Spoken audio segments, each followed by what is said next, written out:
ప్రసంగి 8:7 సంభవింపబోన్నది నరులకు తెలియదు, క్రైస్తవులకు, అన్యజనులకు, శాస్త్రవేత్తలకు, జ్యోతిష్య పండితులకు, ఎవ్వరికి సంభవింపబోన్నది నరులకు తెలియదు. అది ఎలాగూ సంభవించునో వారికి తెలియజేయి వారెవరు? నేనున్నాను తండ్రి, నేను వెళ్ళి చెప్తాను అన్నానండి. అలా అనబట్టే ఈరోజు నాస్తికులకు విరోధిని, ఆస్తికులకు విరోధిని, ఇస్మాయిలీలకు విరోధిని, మీడియాకు విరోధిని, శాస్త్రవేత్తలకు విరోధిని, మీడియాకు విరోధిని, ప్రభుత్వానికి విరోధిని, రాజకీయ నాయకులకు విరోధిని దేవుడు చెప్పమన్నాడు కదా, మరి ఎవరు చెబుతారు? వీళ్ళందరికీ వీళ్ళ మాటలు ఆడుకొని తిరగమంటారా?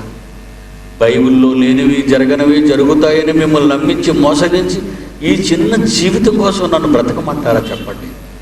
60-70 ఏళ్ల జీవితంలో నా జీవితంలో 60 ఏళ్ళు గడిచిపోయాయి. ఇక మహా బ్రతికితే చాలా చిన్ని జీవితం. ఈ చిన్ని జీవితంలో ఎవరికి ఎందుకు భయపడాలి? నా తండ్రికి తప్ప. భూమి మీద కోసం ఆయన నేను నమ్మలేదు.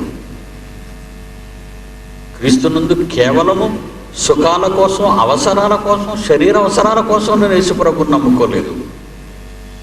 ఆయన ఇష్టాన్ని నెరవేర్చడానికి ఎన్ని కష్టాలైనా వచ్చినా ఎదుర్కొని నిలవటానికే అనేక మంది పిల్లలను Bible open city India international ద్వారా రాష్ట్రం, దేశం, ప్రపంచ దేశాల్లో ఈ కాలేజెస్ ఆఫ్ బైబిల్ టెక్నాలజీ నెలకొల్పారు.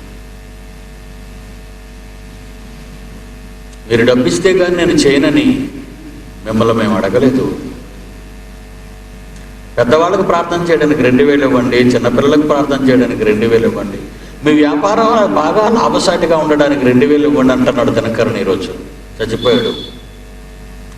మీరు వ్యాపారాలు చేయడానికి 2,000 కట్టాలా? ఏం చేస్తాడైనా? ప్రార్థన చేస్తాడా? ఈ జీవితకాలం మట్టుకు యేసునందు నువ్వు నిరీక్షించిన వాడు అవుతావా? ఇలాంటి దొంగ బోధకులు ప్రపంచంలో బయలుదేరారు. ఈవేళ కాదు, ఆనాడేనండి. మొదటి 100 సంవత్సరాల్లో యేసు విప్లవం ఆగిపోయిందండి. మహానుభావుడు విప్లవం ఆగిపోయింది. అపోస్తలుల విప్లవం ఆగిపోయింది. 1600 సంవత్సరాల కాలంలో, అనగా 1500 మధ్య కాలంలో బైబిల్ సంగతి మర్చిపోయింది ప్రపంచం. యేసు మాటలు మర్చిపోయింది ప్రపంచం. జాన్ గూటన్బర్గ్ లాంటి మహాశయుడు పుట్టి అచ్చు యంత్రాన్ని కనిపెట్టి బైబిల్ను ముద్రించాడు ప్రప్రథమంగా అచ్చు యంత్రం మీద. బ్రిటిష్ సామ్రాజ్యానికి ప్రపంచంపై పెత్తనాన్ని ఇచ్చాడు దేవుడు. ఎందుకో తెలుసా?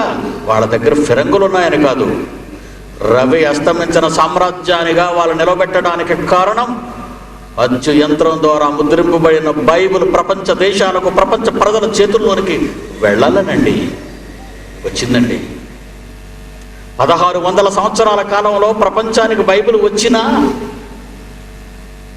నేటికి 2009 అండి. 400 సంవత్సరాలు అయిందండి బైబిల్ లోకానికి వచ్చి, అందరి చేతుల్లోనికి వచ్చి. ఈ 400 సంవత్సరాలలో అందరి చేతికి వచ్చిన బైబిల్ కొన్ని వేల మొక్కలైపోయిందండి. నీ విశ్వాసం నీది, నా విశ్వాసం నాది. నీ సంస్థ నీది, నా సంస్థ నాది. నీ బోధ నీది, నా బోధ నాది.